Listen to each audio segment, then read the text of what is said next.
You're listening to The People's Pitch, the official podcast of Minneapolis City Soccer Club, brought to you by Football Stadium Prince. Let's start the show. And as I talked about just a couple minutes ago, as Joe Watt stands over this one, he appears to be the one taking the penalty here. This is a huge confidence booster if you're Duluth. Worst case scenario for City right here. And it stopped! Yes! And it stopped! Totally redeems himself. Matt Elder redeeming himself. Oliver with the right foot. The shot is goal! Oliver! Justin Oliver will break the scoreless tie. And it is 1-0 Minneapolis City. It's Hutton now on the offense with the left foot. Goal! It is now 2-0 Minneapolis City. Good finish. Nick Hutton taking his quick victory lap. Hello there, soccer friends. This is the People's Pitch Podcast, the official podcast of your Minneapolis City Soccer Club. I'm your host, John, and with me is my friend, my partner, my booth mate, the Nate Morales. Nate, so much soccer has happened since we last spoke. Today is really just going to be a recap of what we saw, hitting the highlights, the lowlights, and just talking about how we move forward. How are you doing, pal? Because I got a lot of thoughts. I'm feeling better after this week. I think, winning is good for the soul. Like you said, it's good for the club, at least a couple of the teams to keep the stink of losing off themselves. And it feels, I'm feeling a little more positive about the season already. Going into this 4th of July break, like you said, we're going to go game by game through what was a very busy week for Minneapolis City. Day by day. Lots of home matches, which is good for the fans. Sioux Falls from last Wednesday. We're going to talk about Peoria from Saturday. We went to St. Louis Park. We were at Joy of the People. The Futures were in the UPSL Midwest final. And then we'll talk about last night's game against FC Manitoba. So, a lot of soccer to talk about. Let's get to it. Yep, let's go. Well, we've said it before. This time it feels like it's stuck. This was the time to start winning. Our home game against Sioux Falls last Wednesday was the beginning of a stretch of NPSL games that we marked on the calendar as exceptionally winnable. Doable. And the game started all city. I think you and I agree that midfield pairing of Samuel Ruiz Plaza and Aiden Kavanaugh, they were really, really good. And at the 10-minute mark, Kavanaugh notched another goal in this season. I think that he's grown really well into. He's kind of come into his own as the season has worn on. That's a couple goals in a couple weeks for Aiden Kavanaugh. But City became more and more disconnected as the second half began. We had that 1-0 lead into the 65th minute when Sioux Falls pulled the goal back off of the head of Ethan Glissendorf. And that was strangely, and I'm interested to get your take, but strangely, that is when City became more defensive. I think it's in a coaching move that I'm not totally behind. Getting tied on, 1-1, the 1-1 scoreline was followed by moves that were defensive in nature. The club subbed Samo and Aiden off for Tyler David and Eli Lloyd. And tactically, I'm not really sure what that call was about. And then honestly, I don't think the guys on the field entirely knew what that was about, because the ensuing play for the next, 10, 15 minutes felt kind of like a free-for-all where, Abdu Ragasa, who started as the forward, played the full 90 minutes. He's found tracking back, defending deep. Tyler David, who is brought on as a defensive midfielder, ends up supporting on forward runs, probably running more than he has in a long time. And I was just like, it just felt like total chaos, right? Yeah. So there's a couple trains of thought here. Number one is when you are at the death and you are leading, and there's a potential for you to potentially move a win to a draw or a draw to a loss and drop points, you immediately look to bring on more defensive players to kind of lock stuff down. So that's one thought. The competing thought is because the opponent is throwing everything at you, you do still need to have those central creative players that can solve problems in tight spaces to be able to get out of that. And then you hit on the counter when they're with your speedier, more attacking minded players that are still on the field. And then the game gets stretched, and then it becomes an advantage for you. And then maybe you get that third or fourth goal, which is what we saw happen. But it only happened because of the fact that there really was nobody back for besides one player for Sioux Falls. But yeah. I agree with you. I think the substitution patterns and the personnel that came on, I don't think that I think the Tyler David inclusion was fine. I think he did his job there. Moving who was physically being outmatched by some of the bigger players, moving him from an outside position where the damage is limited. If he gets knocked off the ball, it's fine having him out there because we want him to do his stuff on the attacking end, and he did, setting up that goal. But moving him into the middle where like the bodies are banging and like the potential to get knocked off the ball in a bad spot is really high. Yeah, it's really high, and the impact is also high. That was an interesting move for me. I think it was erased. The negatives of it were erased by the positives of him setting up that backbreaking goal. So in spite of all that, John, City ground out that win, like you said. Regasa ends up making a run forward, potentially where he was supposed to be, potentially out of the position that he moved into. I'm not sure, hard to say. His low cross, this is another interesting point to me, that his low cross found Matt Murakami at the front post. That's our right back who ended up at the front post on a cross. Well, that was what I'm talking about, the game getting stretched, because then it like the overload of all the players for Sioux Falls being on the offensive end on one side of the field. It sprung Murakami, and he was smart in recognizing that, like, I actually need to go forward and not worry about defending, because we can kind of lock this one up if I get there, and he did. And then Susie puts the game away shortly thereafter. He had a nice, really nice individual effort, dribbling past, kind of powering through, almost losing possession of the ball, and just calmly slotting one past the keeper in a 1v1 situation there, John. Like you said, 3-2 or 3-1 victory.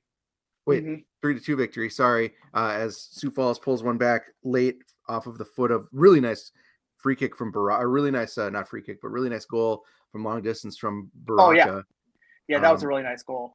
But still, City is able to gut one out, and all that weirdness is hard to focus on when we win.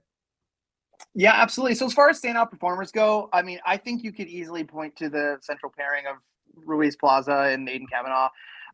But I'm going to go with Matt Murakami. We talked about just him throughout the season as like the steady Eddie, right? The presence that you can count on at a left or right back position. But what he's added to his game this year is goal scoring, which is something that like you don't get a ton out of historically from our outside defenders in the City camp, but he's adding that, and it's not only just that he's scoring goals; they are vital, important goals to keep the heartbeat going. So to me, Murakami is a standout performer. But overall, that win felt good. We needed to keep that momentum rolling. Into the Joy of the People match, because it's kind of a redemption game. Not only for this season, but as a result of last season, them ending our ability to go undefeated. When we were really just like that game last year was just a celebration of trophies, and we were like, oh, we have to play a game today, and they had planned all year for that game. So it was really good to keep that forward momentum going into the Joy game with a win, which we'll talk about in a second. But first, we're going to go off normal script, and we're going to jump around leagues here. So let's go back to the USL 2 to talk about the Peoria home game. I was out of pocket, so for listeners, I did not get a chance to see what had happened with the Peoria or Joy game until much later. So Nate, you're going to have to carry the load on this one. Yeah, I covered this one by myself in the booth. The USL2 squad came out at home against Peoria in that 3-4-3 or that 5-2-3, however you want to look at it. And you and I are going to talk more about this in a bit when we talk about Manitoba. But I'm not loving that. I'm not loving that formation. But not loving it. Defensively, Peoria had it figured out almost immediately. It's, I think, two side to side, in my opinion, for a group that already plays that way. And it eliminates a lot of creativity through the middle, unfortunately. Peoria ends up winning this one, John, on the shoulders of their big New England Revolution 2 product forward, Tim Ennin, who scored both goals. That guy looked really good. He was not in the squad the other two times we played them. Mm-hmm. And I'm going to say this game was punctuated by not a lot of urgency in the Minneapolis City attack. It was really hard for the midfield pairing of Jameson Charles and Joey Tawa to get the ball forward. It wasn't working through the wings. Another odd point is that Aiden O'Driscoll was played as, I believe, the left winger in that game, which is strange, out of position for him. It felt like I expected him a little bit to just kind of tuck back and play more an attacking midfield role, but he did not. So that was interesting. It wasn't until late subs injected some creativity into the match through Aiden Kavanaugh, Loic Masanvi, Jacek Nikowski, that Jameson Charles was able to do something that we saw last night. And he unlocked that ability to play both dimensions of his game, both defensively and offensively. Through balls were more prolific once those guys came on. And some of the themes that we can come back to when we talk about the Manitoba, some of these themes we can come back to in the Manitoba chat, but this USL2 attack looked like it needed an injection of something, and it really was that Kavanaugh, Masanvi, Nikowski, young talent, relatively young, everyone's young, damn it, but relatively, I guess, young, unproven talent, except for Masanvi, coming into the game late.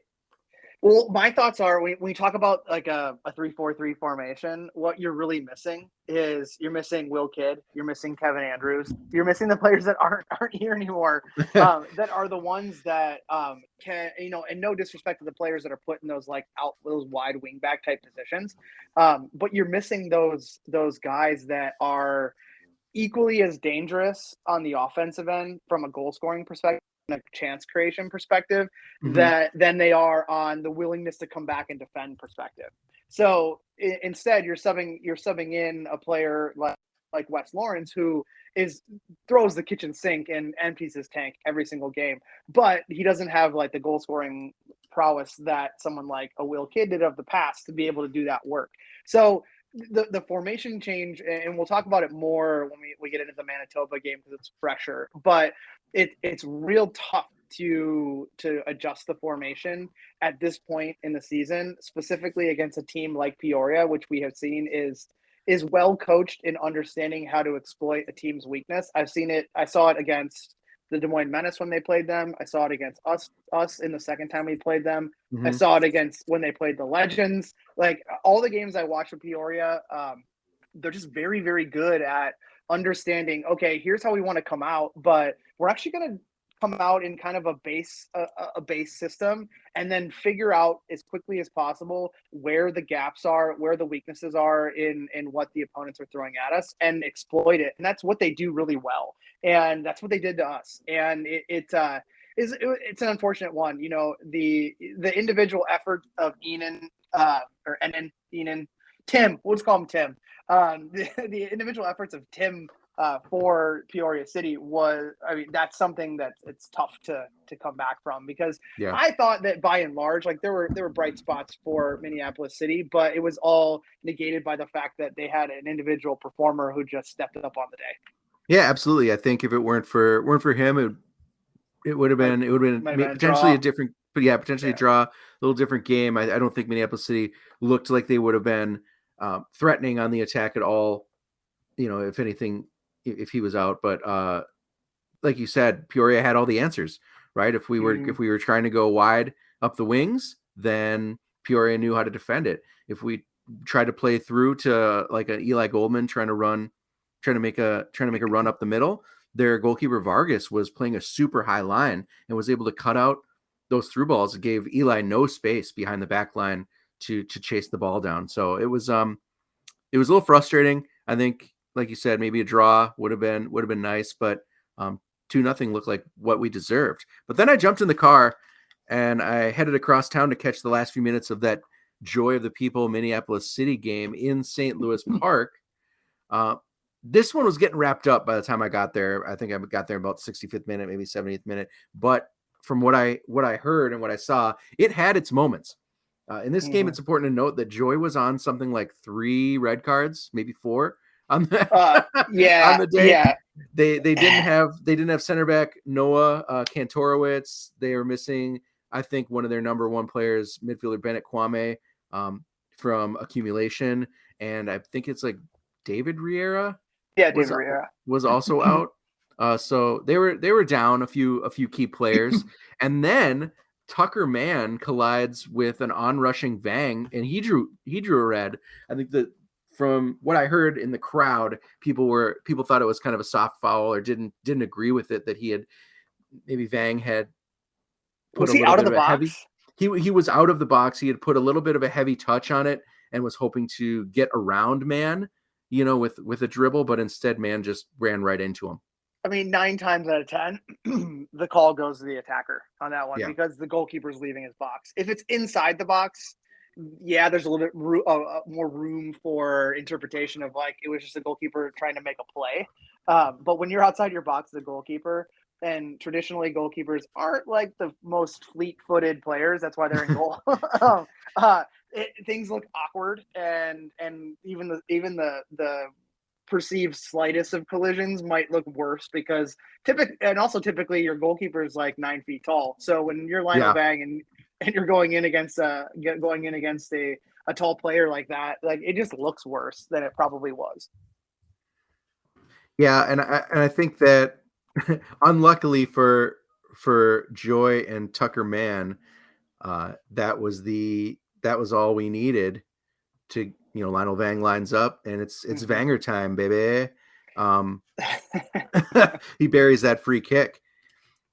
Well, I think that let's talk about Joy for just a second. Like you look at the progression from year 1 to year 2, and we talked about them post conception when they started and talking about like how they're going to translate into this league, what their calling card's going to be as an organization, with the youth replay model, and then translating that into senior soccer at this level. And then we saw what happened last year where they had I think a really good healthy mix of veteran players, young up and coming players, some established Division I players coming back in. But then you saw like the influx of players leaving to go to more established organizations that do things a little bit differently. So like their model and their calling card, there's been a shift in that, and they leaned heavily on the youth movement, which I can get behind in year 2, but I don't think that they learned still yet how you build a team to win in this league. And I say that with the fact that we're not really winning in this league this year, but we know what to do in the NPSL. We're just stretched across 3 competitions. So with their main focus of having their team, I think they've taken a giant step backwards, which is unfortunate for them as an organization and for the league, because you want that crosstown rival to be as strong as possible so that the games are more exciting. And they've dropped 2 games. This is the first time I think in league history that a single team has lost multiple times to Eris, and in embarrassing fashion too. 6-1, 6-1, 3-0 at home. That's that's a lot of goals to go up to a team that doesn't really do traditionally very well in league. So it stinks that's where they're at as an organization. Then you add on top of that losing 3 players who are kind of what's left from a talent perspective, and not being able to be in the game against us. Like they didn't have their full side, and I actually expected it to be more goals, but I think it was an instance of them fighting hard because it was versus us versus maybe a Dakota Fusion or a Sioux Falls Thunder. Yeah, and I actually thought Joy looked better with 10 men than they did with all 11. Caputo ends up pulling a goal back at the end of the first half, and it's 1-1, and we've got to fight it was strange. This is strange as it is to say this. City had to fight the second half against 10 men to get that goal back. And it would be Vang again on a penalty kick. Minneapolis City player brought down in the box, and we were able to see the rest of the game out with some good young talent on the field of our own. Abdu Ragasa had an exceptional game. He was really good on the ball in a position that suited him a little better than a midfielder role with defensive responsibilities. So that was great. So Joy dispatched away. City wins 2-1, and then I would say perhaps the biggest game of the week happened on Tuesday. What day was it? Monday. Monday. It was Monday. The playoff match between two undefeated UPSL squads vying for the Midwest West title. And John, you watched it. I did watch it, and I texted you. I was like, "Hey, you might want to turn this one on." Yeah. Because we're going into overtime. So the game in question that Nate's referencing is the UPSL Midwest West Championship match between Minneapolis City Futures and Valora FC, the only two teams ever to win this conference since its inception. So you're looking at two teams that historically have done well, and rightfully we're in the conversation to be the outright champion of the division, even though Valora also was undefeated and got Minneapolis City on points to win the regular season title, which doesn't mean anything other than playoff seeding, which we're finding out. Am I incorrect with that? Or am I dead on? Like, it actually means nothing as long as you finish in the top four. Okay. Yeah. I honestly, no idea. We've talked about this last season too. Like, how many trophies do we get for winning the Midwest West? You get one, and that's to win the division championship Nice. in the tournament. So top four seeds go in. Dakota Young Stars and Valora was just a complete mess. There was, I think, 5 red cards for Dakota in that game, which Yikes. Why would you drive 5 hours to pick up a red card every hour? And then, what happened there? So that's how Valora was able to dispatch them in the semifinals. And then Minneapolis City, coming off the back of another penalty kick shootout this season in the dark, and Noah Hermanson was able to slot home the game winner in penalties to send Minneapolis City in. So you have two of the best teams, arguably on paper, going into this game, and two wildly different makeups. Minneapolis City Futures, as we know, 16 to 20-year-olds. Then you look across the field at Valora, and you see players like Pablo Campos, who was an NASL MVP, who was like a 25 goal scorer a year player at the professional level, who was like, he's older, but he's still mobile and can score goals. And you're like, that guy is now going up against Nick Kent and Tyler Beaupre as our center backs. So you're like, oh, okay, Valora, I see you. You're bringing in the firepower. There was a couple other players that had some higher level playing experience as well. So you're looking at makeups.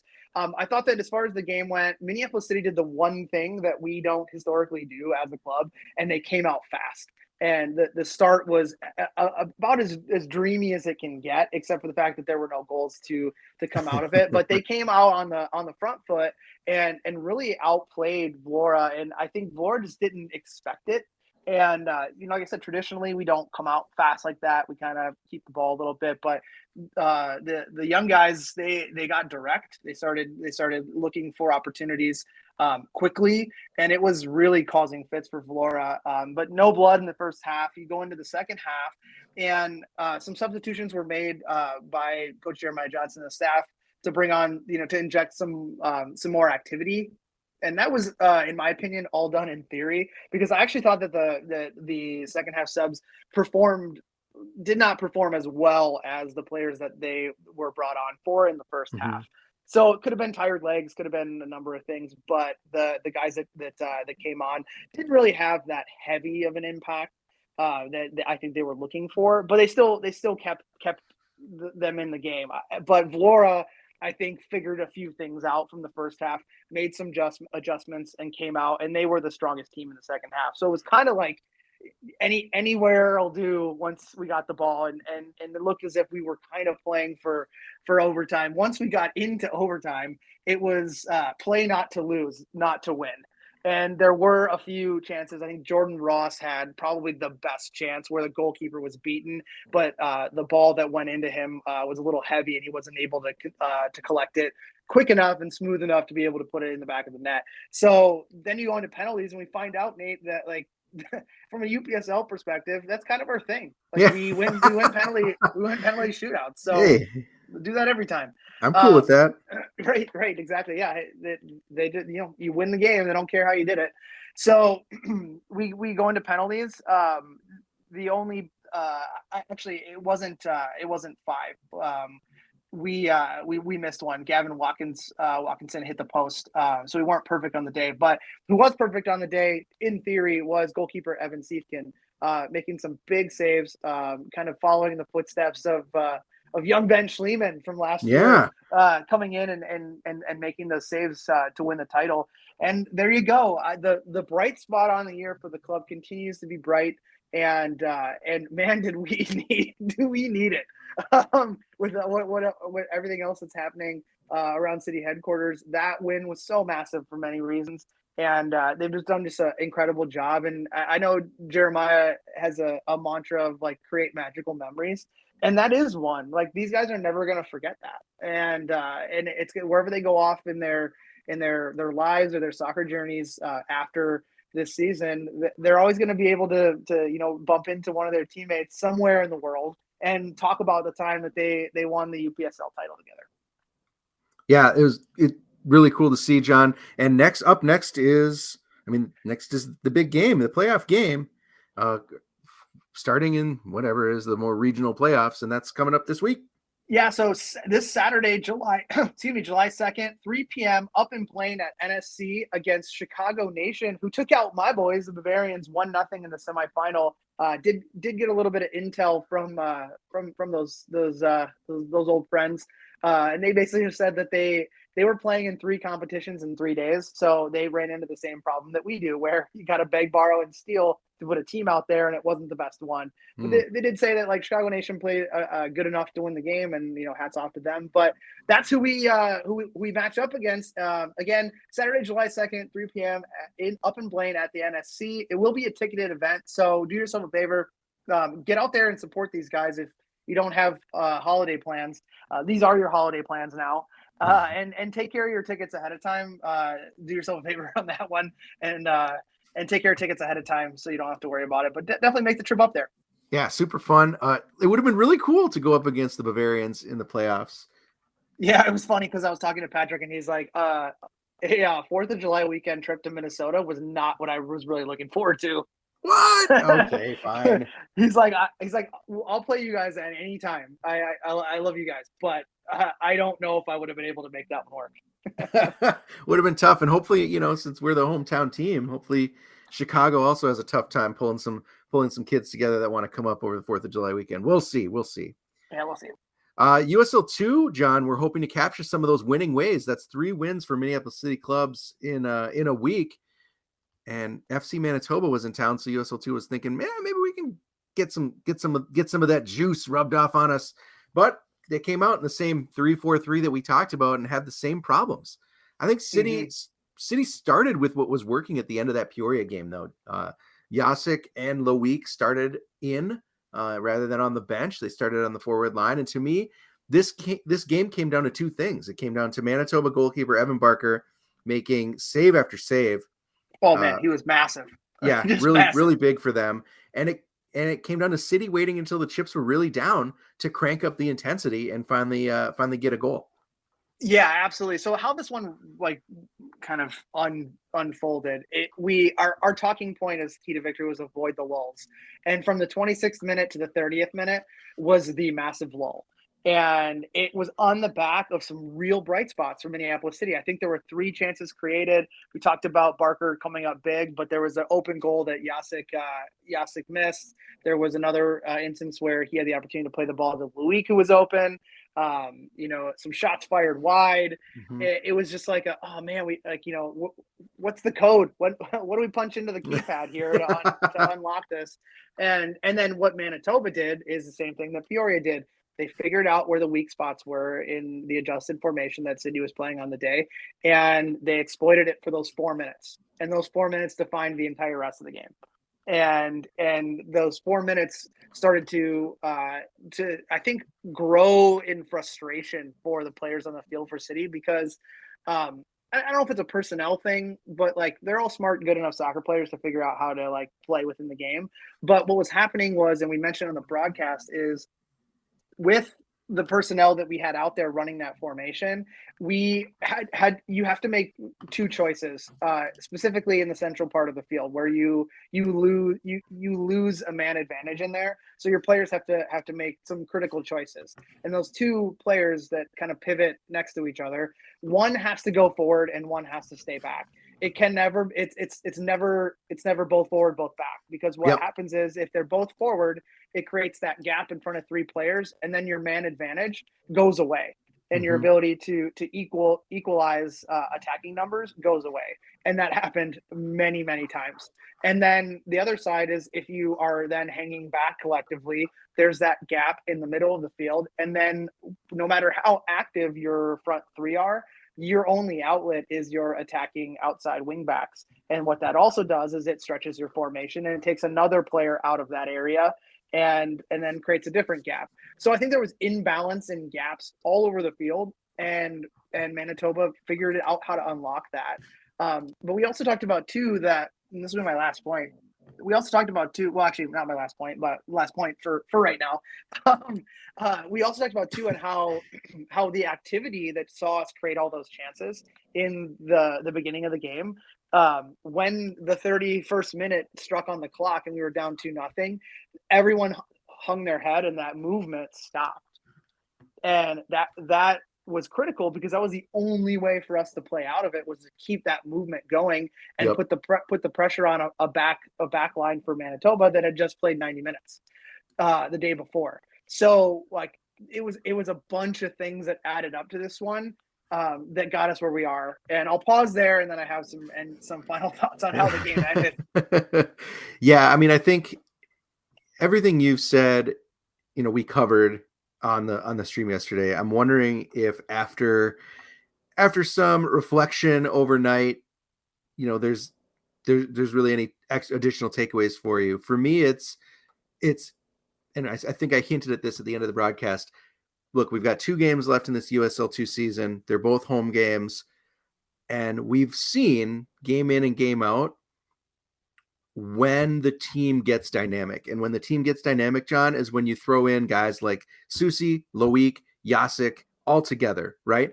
Play the guys. At this point, you've got an entire season of evidence of who will just buzz around the field, even if tactically the team isn't sure what to do, or even if tactically the team goes out in a formation that they're not familiar with, or whatever, right? So you know what? Screw it. Throw in the guys that can score goals. Throw in the guys that can make something happen on the ball. Throw in the guys that are going to be creative, and see what happens, because you only got 2 games left. Yeah.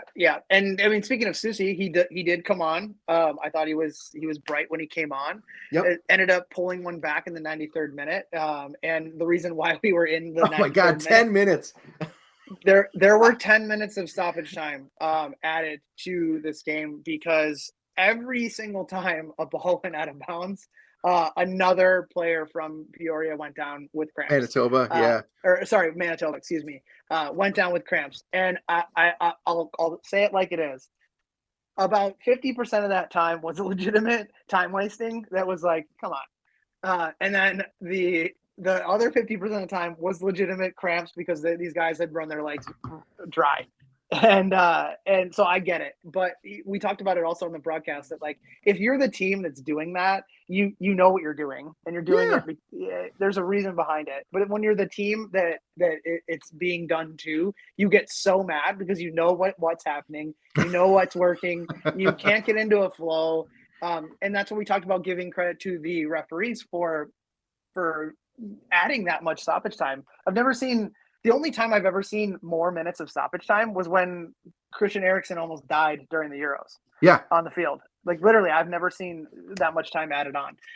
So at that point, then like we had all this extra time. We knew the sense of urgency had to grow because there was a defined like large chunk of time where we had to figure it out.